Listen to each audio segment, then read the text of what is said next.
Hola chicos, buenas tardes.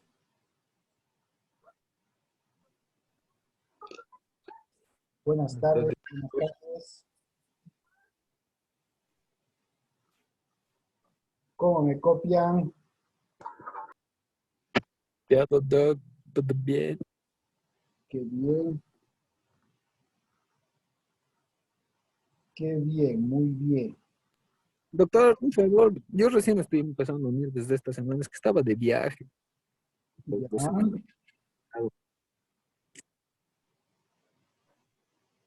Por favor, regístrense en el chat de la clase, en el chat del Zoom, para efectos de asistencia.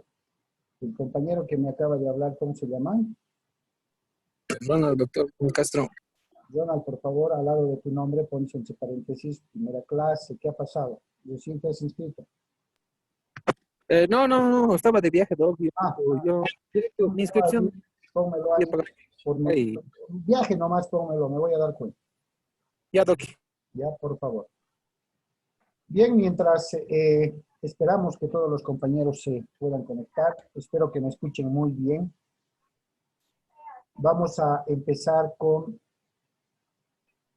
dar un pequeño recordatorio de la clase que vimos el día sábado. Como ustedes saben bien, terminamos de ver el tema de la clasificación de contratos, haciendo las precisiones necesarias para poder identificar cada uno de ellos, explicando todas las circunstancias, las situaciones y los presupuestos legales a los que cada clasificación está sujeta. Y básicamente habíamos visto pues los requisitos del contrato según Messineo, además de los elementos accidentales que Messineo establece que en algún momento, debido a la circunstancia o tipo de contrato que se vaya a celebrar, pues estos elementos accidentales, como la condición, el término, el modus, que no se usa mucho en esa legislación con ese término, lógicamente, la cláusula penal, ¿no? La cláusula penal, además de la seña, en la que un poco ya empezamos a hablar de lo que eran las hadas penitenciales y las hadas confirmatorias, o viceversa, hadas confirmatorias y hadas penitenciales.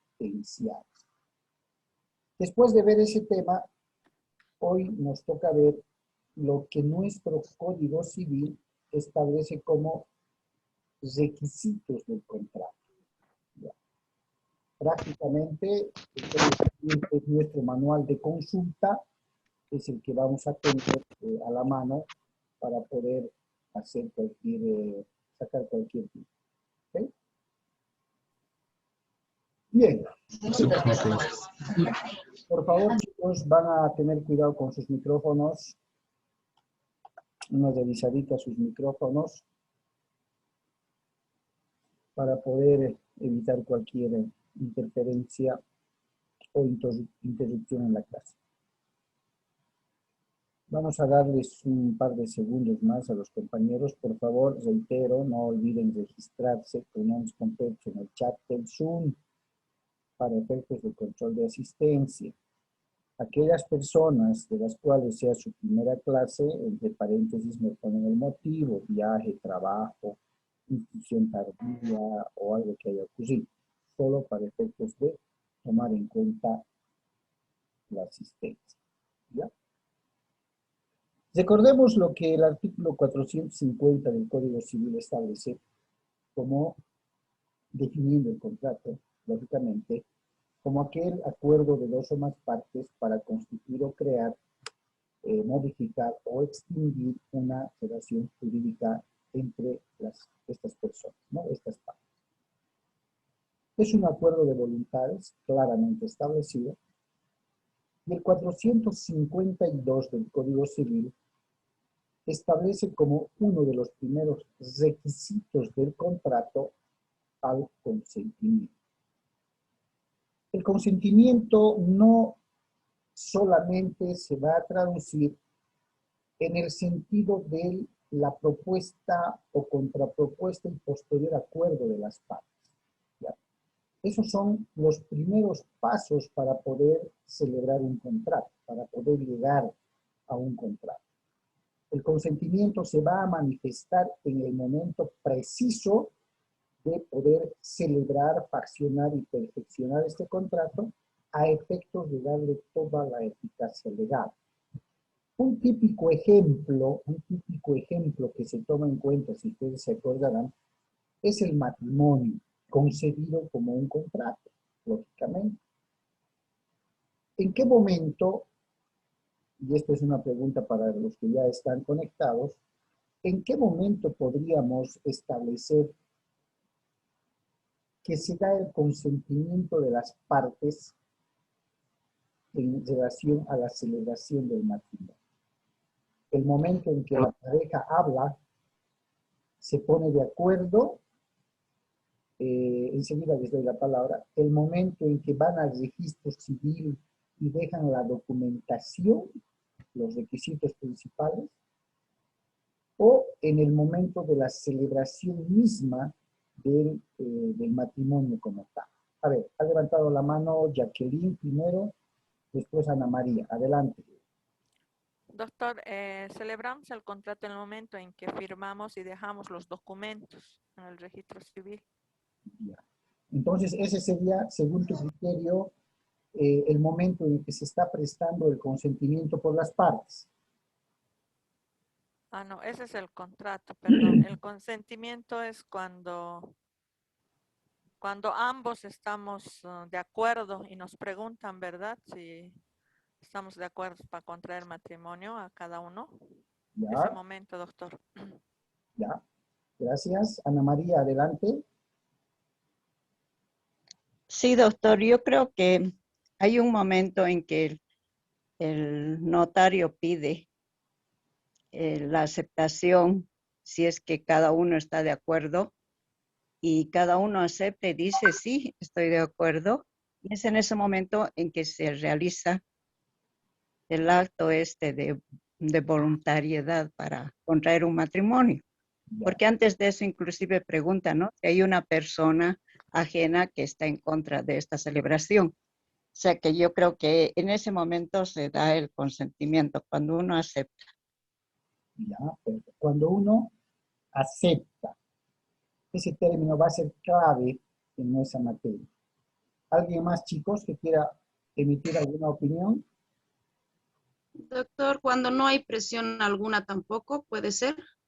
Ya, perfecto. Ahí interviene que la decisión que se ha tomado y el consentimiento que se va a prestar está libre de presión, de cualquier naturaleza, ¿cierto? No hay dolo, no hay presión psicológica, ni nada por el estilo. Doctor, Presumimos que sea así. Adelante, Juan Carlos. doctor, yo creo que el consentimiento se da mucho más antes porque ya la pareja pues decide, las partes que deciden ya unir sus vidas, ¿no?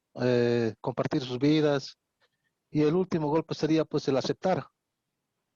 Ya sirve, ya hay un criterio que discrepa, digamos, en el sentido de que el consentimiento se daría el momento en que la pareja acuerda, toma la decisión de contraer nupcias, ¿cierto? El criterio contrapuesto de las compañeras que nos han antecedido viene a establecer de que el consentimiento se da en el momento mismo de la celebración en la que el oficial de registro civil, como decía Ana María y Jacqueline, así como Silvia, en el momento en que el oficial de registro civil vuelve a preguntar para que las partes ratifiquen esa voluntad, prestando su consentimiento, utilizando un término muy importante que es la palabra aceptación. Por eso el oficial de registro civil dice, no, ¿acepta usted por esposo, y lo demás? Y la respuesta es sí, acepto, ¿no? Entonces vamos a ver qué es lo que pasa en el contrato en el ámbito civil. Ustedes ya han llevado derecho de familia, conocen perfectamente cuáles son los pasos y los requisitos como ejemplo para contraer matrimonio. Bien. Bajo ese sentido, o en ese sentido más bien, tenemos que entender que el consentimiento como requisito del contrato es la manifestación, es la expresión del sí, es decir, de la aceptación de las partes. El acuerdo va a nacer con dos sujetos, digamos, denominados así, en el tema de contrato. El oferente, ¿ya? El oferente, el ofertante. El proponente, ¿sí? Y la otra persona que va a considerar la propuesta. Ejemplo, yo estoy interesado en comprar un vehículo a medio uso, por así decirlo. Y he visto por la calle justo un vehículo que tiene la mención de en venta. Tomo contacto con el vendedor, con el propietario, y le pregunto, pues, si está, lógicamente, está en venta, cuánto es el precio, el modelo, qué sé yo, ¿no? El vendedor, fuera de los datos exteriores del vehículo, y la parte legal seguramente, va a proponer en cuánto está vendiendo ese automóvil. Sí, evidentemente, el automóvil está en venta, es modelo 2015, motor tantos, qué sé yo, ¿no? Está en buenas condiciones, tiene gas, no tiene gas, como ustedes quieran. Y estoy pidiendo por el automóvil la suma de $12,000. ¿Es una oferta o propuesta o no es? ¿Es, doctor, una propuesta? Es. Yo vendedor, o mejor dicho, yo comprador, interesado en comprar, ¿cuáles son las posturas que voy a tomar en función a mis intereses? ¿Qué es lo que comúnmente hace un comprador? Muy interesado, lógicamente. Revisa el bien, el bien, doctor, y trata después de obtener un descuento, hacer un trance. Ya. Contrapropone. Establece el precio, ¿no? Ya. Exactamente. Contrapropone, ¿cierto? En virtud a la revisión, cómo está la pintura, cómo está el motor, ¿sí o no? Contrapropone y le dice, estoy interesado en comprarle el carro, le propongo 10,000, por así decirlo, ¿cierto? Esa contrapropuesta podría denominarse una nueva oferta hacia el vendedor, ¿o no? Sí. Sí, doctor.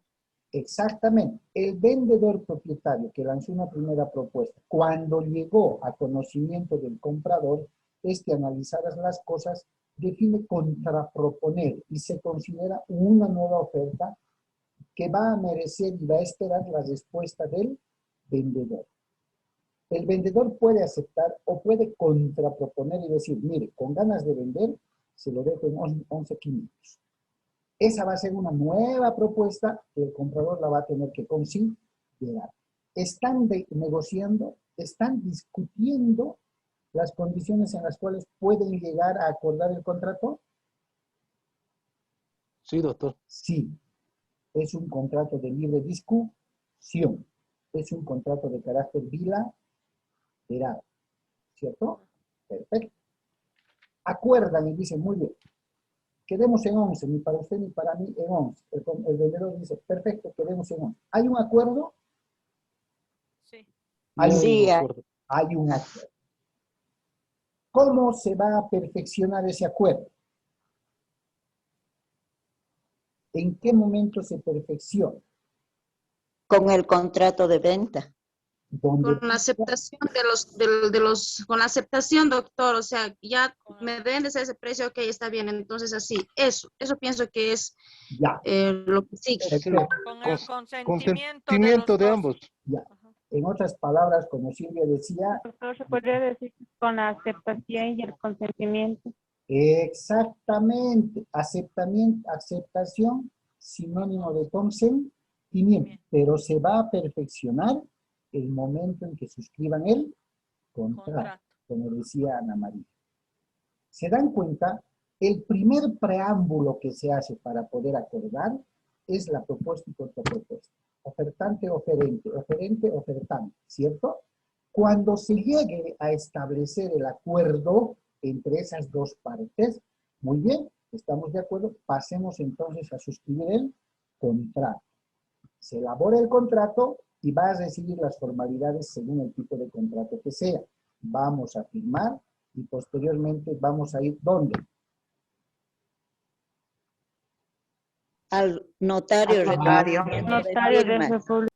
Donde prácticamente vamos a ratificar en presencia de un funcionario fedatario el consentimiento, la aceptación de ambas partes para celebrar ese contrato. Por eso el contrato es fuente ¿de qué? Es fuente de qué el contrato. De las transacciones. ¿Cuál es el término correcto que hemos aprendido? El contrato es fuente de las Obligaciones, doctor. obligaciones. Muy bien, no se vayan a olvidar. No es al revés. Las obligaciones no son fuente del contrato. El contrato es la fuente porque ahí vamos a plasmar la obligación recíproca para cada uno de ellos. ¿Se acuerdan de la clasificación bilateral? Obligación recíproca. Uno va a entregar y el otro va a pagar, ¿cierto? Va a haber una prestación y va a haber una contraprestación. Perfecto. Entonces, dicho eso, vamos a analizar de manera qué es lo que establece el Código Civil en relación al consentimiento. Artículo 433 al 482 nos va a hablar del consentimiento. ¿Es el querer interno? Claro que sí. Es la voluntad propia interna de cada una de las partes. Se manifiesta por la concurrencia de la oferta y de la aceptación sobre la cosa y la causa que han de constituir o crear un contrato. ¿Pasa o no pasa por ese proceso? Pasa por ese proceso, ¿cierto? No es que el contrato se perfecciona en el momento de la oferta y la aceptación o contrapropuesta y posterior aceptación. Ese es el acuerdo, el proceso de acuerdo. La verdadera aceptación y la concurrencia del requisito del consentimiento se va a dar cuando ambas partes, habiéndose puesto de acuerdo en los términos del contrato, vayan, suscriban, firmen y participen con la concurrencia de un notario de fe, ¿cierto? Es lo mismo que pasa en el matrimonio. La pareja, como decía Juan Carlos, se pone de acuerdo, deciden compartir sus vidas en el marco de lo que es el respeto, en el marco de lo que es el sentimiento, ¿cierto? Y dicen, nos casamos, nos casamos. Ese es el acuerdo, ¿sí o no? Están acordando, conscientes de que van a perseguir un proyecto de vida en común, como dice el Código de Familia, y ustedes lo han estudiado. Pues cumplen con los requisitos formales, a eso se llama el elemento formal, se establece una fecha para la celebración del matrimonio, considerado contrato, concurren el día y la hora pactada por el oficial de registro civil y el oficial debe cerciorarse la concurrencia voluntaria de los novios y sobre todo la ratificación del consentimiento. Por eso es que dice, fulanita de tal, ¿acepta usted por esposo a Superman? Para amarlo, respetarlo, cuidarlo en la pobreza, ¿no ve? No sé si se cumple o no se cumple, pero así es el protocolo. ¿Listo? ¿Qué dice el novio? Sí, acepto. ¿Cierto? Está consciente y él está ratificando su decisión de cumplir con lo que sería acordado. Lo mismo pasa con la norma. ¿Se dan cuenta? Y lo mismo pasa en el contrato en el ámbito civil.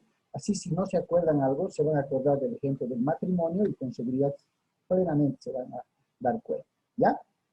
Consentimiento, expresión o manifestación de la aceptación como requisito del contrato. Es importante, chicos, es importante establecer cuántas clases de consentimiento existen. El Código Civil, la teoría de contratos, establece que son de dos clases. Es expreso y es tácito. Es expreso cuando se lo manifiesta de manera verbal o escrita.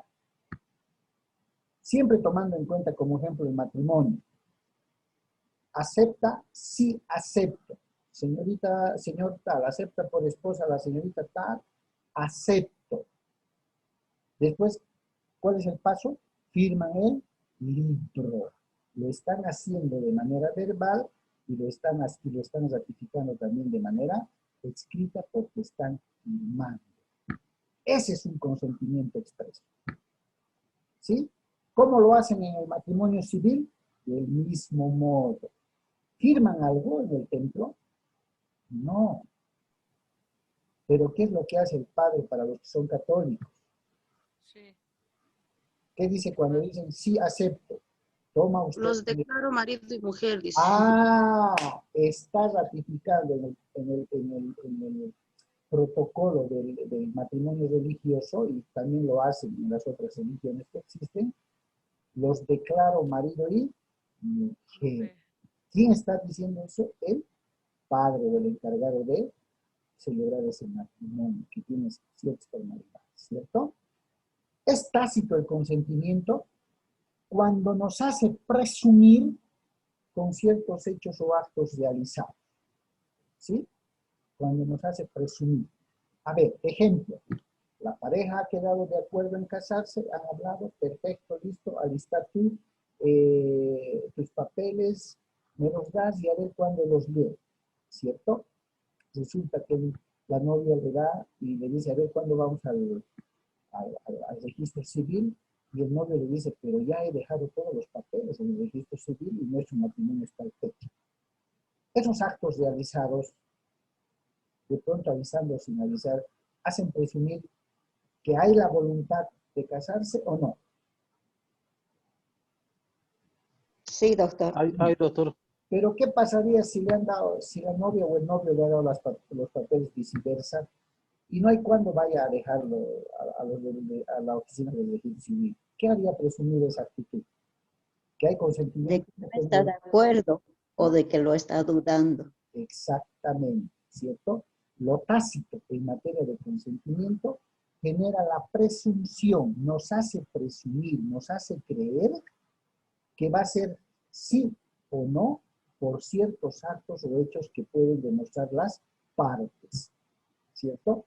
En materia civil, si bien el Código Civil reconoce y admite los contratos verbales en determinados asuntos, regla general, el contrato debe ser escrito, ¿cierto? Porque no olviden que es una relación jurídica entre las partes que puede generar efectos jurídicos, ya sea por el cumplimiento o ya sea por el incumplimiento del contrato. Bien, dicho esto, pasemos a lo que tanto hemos hablado sobre los contratos atípicos o innominados que van a ser parte del consentimiento también, o que van a requerir del consentimiento también. La famosa libertad contractual. Libertad, poder de autodecisión, autonomía que tiene una persona para poder decidir o tomar decisiones. Contractual, referido a los contratos. La libertad se entiende que es una extensión del derecho humano de la libertad elevado a nivel de valor y un derecho supremo, derecho humano como tal, tanto en la Constitución como en los instrumentos internacionales. Consiste en la libre determinación del contenido de los contratos o en acordar contratos diferentes a los comprendidos en el Código Civil. Por eso, los contratos innominados o atípicos, aquellos que no están expresamente nombrados en el Código Civil, sí son viables en su elaboración bajo la libertad contractual, siempre y cuando no nos salgamos del margen establecido por la ley. Dicho en otras palabras, de pronto más sencillas, yo puedo como persona, como parte, celebrar todo tipo de contratos siempre y cuando cumpla con lo que establecen los requisitos establecidos en el Código Civil. No estoy limitado a solamente celebrar los contratos nominados o típicos en el Código Civil.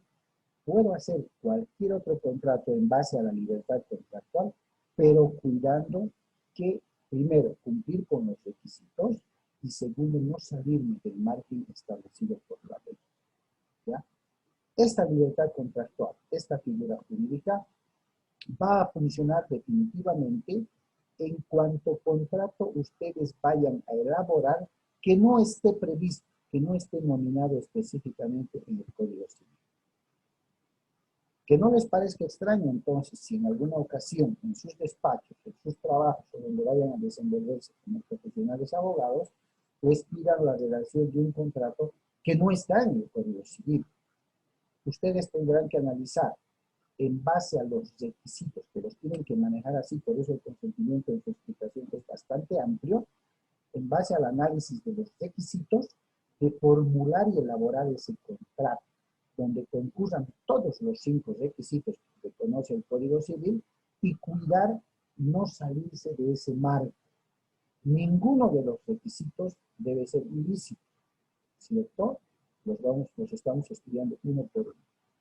En ese marco, si cumplen con todos los requisitos y no generan perjuicio a ninguna de las partes o a terceros en algunos casos, ustedes pueden usar la libertad contractual como mejor vean conveniente para proteger o resguardar los derechos e intereses de sus clientes.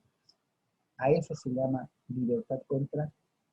Soy libre de contratar, soy libre de celebrar el contrato que requiero que mejor me parezca, pero siempre en el marco de la norma legal, ¿ya? Y ahí están los presupuestos legales que conlleva la libertad contractual. Es el resultado del debate, del libre debate entre las partes. Libre debate, libre discusión. Sin ningún tipo de imposición. El contenido del contrato puede ser fijado por las partes bajo su entera voluntad. Esta libertad contractual otorga lógicamente la facultad de derogar, dice, normas dispositivas o supletorias puestas para contratos nominados. ¿Qué quiere decir? No es que no sirvan, sino que pueden dejar de lado, no se olviden nunca de los requisitos, mejor dicho, los elementos accidentales que Messineo propone, ¿cierto? Va a depender de cada tipo de contrato para determinar qué cláusulas lleva y qué cláusulas no debe llevar. ¿Ya? A eso se refiere. Autodisciplina.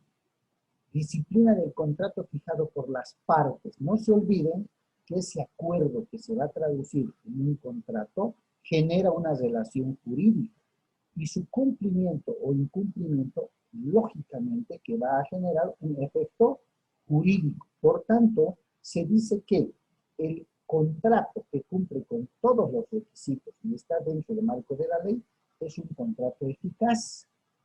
¿Sí? Es un contrato eficaz y constituye para cada una de las partes ley en relación a su cumplimiento. Por eso, muchos textos, muchos autores manifiestan que el contrato es ley entre partes. ¿Qué quiere decir?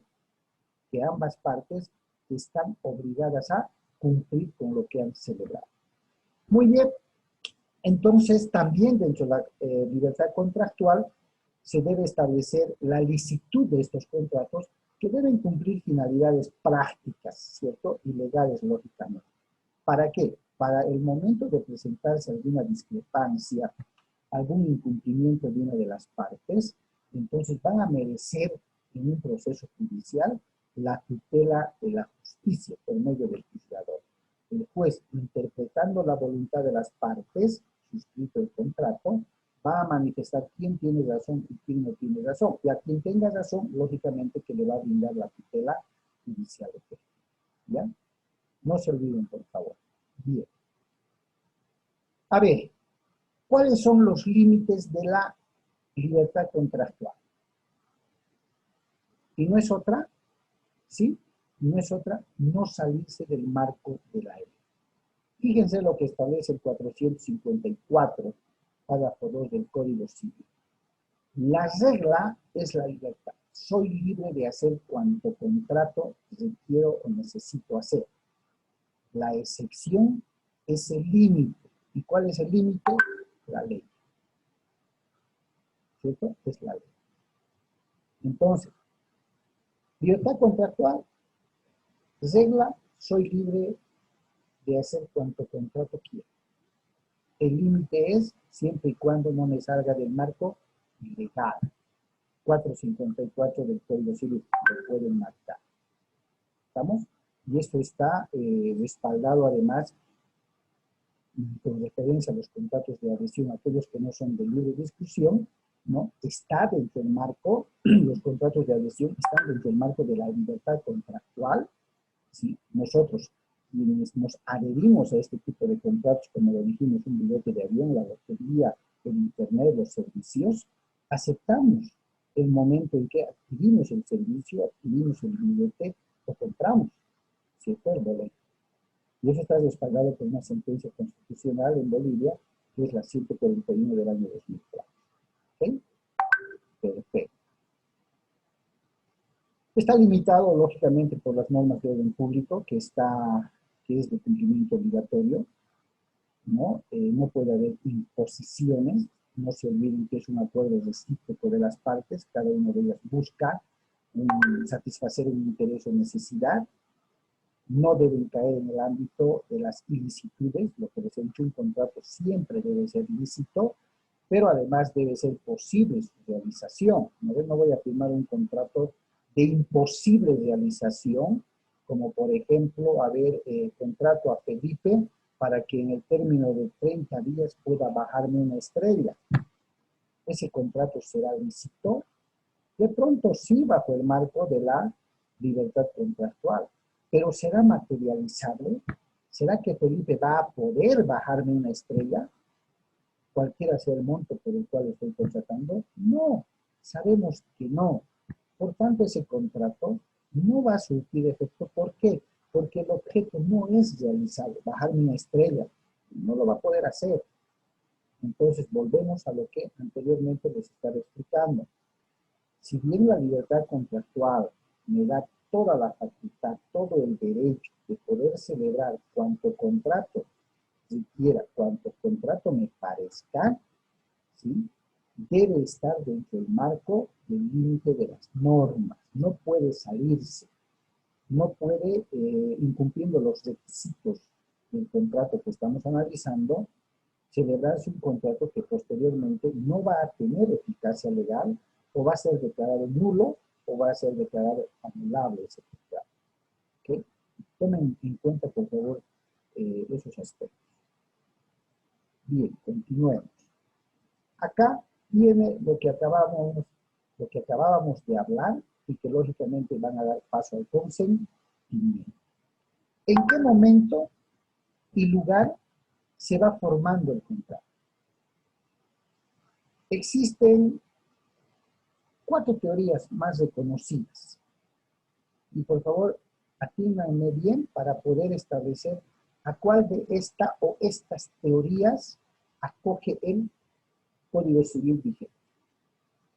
La teoría de la emisión, declaración o manifestación, como ustedes pueden ver en pantalla, establece en su corriente teórica que el contrato se forma, ¿sí?, en el momento en que el aceptante emite su declaración de voluntad. Es decir, cuando escucha la propuesta, la oferta, dice, perfecto, acepto.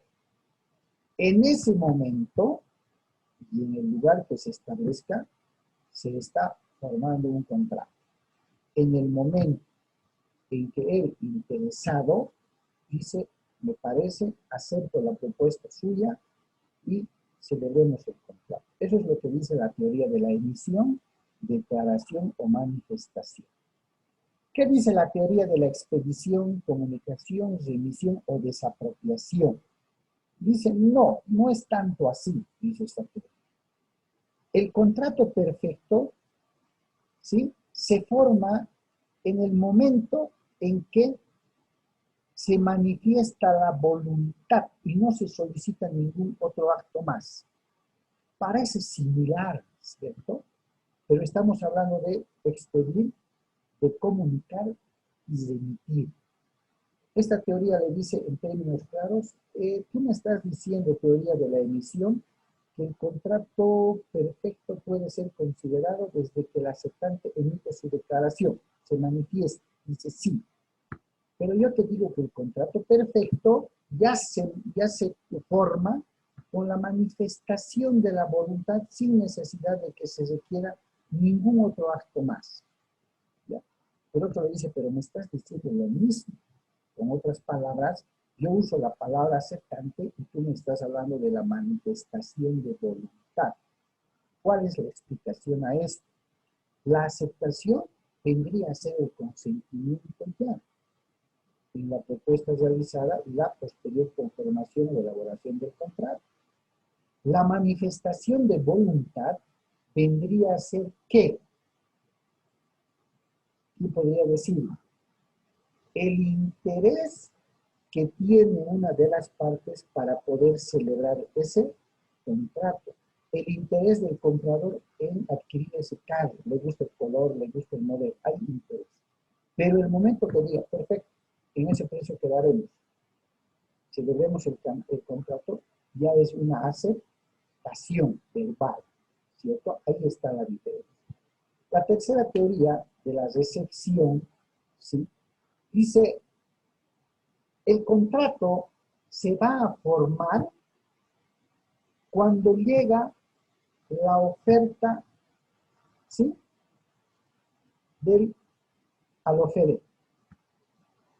Un poco compleja, dice, a ver, el contrato perfecto cuando llega a la esfera del oferente, aunque lo desconozca, ¿cierto? Si vamos a establecer que el consentimiento expreso puede ser verbal o escrito, ¿alguien podría aceptar algo que no conoce? ¿No? Difícil, ¿cierto? En cambio, la teoría de la cognición quiere decir conocimiento, ¿no? Por eso dice esta teoría que el contrato se va a formar en el momento que el oferente tiene conocimiento de la aceptación de la otra parte. Más práctico. ¿Cuál de esta o estas teorías es la que el Código Civil podría aceptar?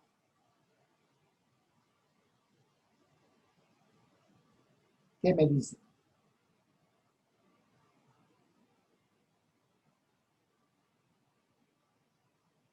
Quizás la teoría de la emisión y la cognición podría ser, o la recepción y expedición.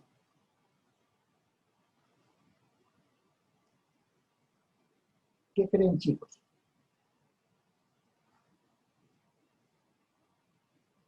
Doctor, ¿puede por favor repetir la pregunta? No le podía escuchar bien. ¿Cuál de estas cuatro teorías o cuáles de estas cuatro teorías acoge nuestro Código Civil en la formación del contrato?